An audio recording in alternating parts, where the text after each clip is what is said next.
Millions of Texans are one step closer to saving hundreds of dollars on their property tax bills. It comes after Governor Greg Abbott signed a $10 billion property tax relief package. The legislation passed with near unanimous support. But some in the governor's own party say the tax relief doesn't go far enough. Do you think your property taxes are too high? Yes. So do I. It has been a priority for Governor Abbott for multiple sessions, lowering the property tax bill for Texans. This is Senate Bill 4. The state is delivering with more relief again.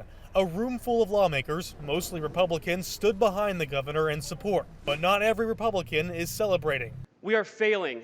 State Representative Brian Harrison voted yes on the property tax relief, but criticized the bills for not doing enough to cut taxes. It is entirely conceivable that many or most homeowners and property owners will not see any real savings at all because the appraisals are likely to increase and eat up this new exemption. But supporters say it's a big help for homeowners. The bills raise the homestead exemption to $140,000, and for disabled Texans and those 65 and older, $200,000. For some Texas seniors, it could mean paying nothing on school property taxes. It means we have more money in our pockets, more money for savings. Inadelia Obregon lives in Austin and will benefit from this tax break, but she's concerned about the future. Will these permanent changes take away from other services? Governor Abbott assured the state is in a good financial situation. And we have some other reserve money to make sure that we will be able to continue to maintain the property tax relief in the future that we provide today.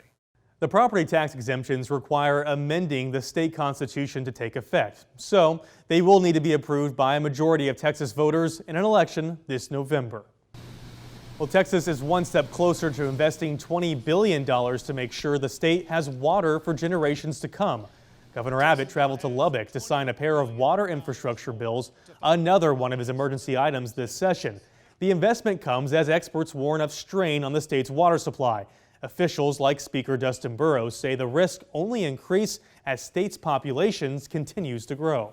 People want to come here because of our economy, because of our culture, and they are coming here with U-Hauls, and we talk about it all the time. Here's what I know. If they show up and they turn on that spigot and water doesn't come out, those U-Hauls are going to go the absolute opposite direction. The legislation would give $1 billion a year to the Texas Water Fund for the next 20 years. East Texas Representative Cody Harris sponsored the bill in the House. He brought his son along for the bill signing and reflected on the importance of the legislation for future generations. It's great having him here. He actually was in the House chamber with me whenever I moved past or whenever I laid out the bill, Senate Bill 7 in the House. And he came up to the mic and he actually said the words, "I move passage" on Senate Bill 7. So I thought, what a great way to bring this all full circle to have him here for the signing of it by the governor. And for people to see that this isn't just about us. This isn't about our generation or current businesses. This is about the future of Texas. And that's exactly what these two bills accomplish. Despite the bill signing, the water funding's not a done deal just yet. The measure will also require final approval from Texas voters this November in a constitutional amendment election.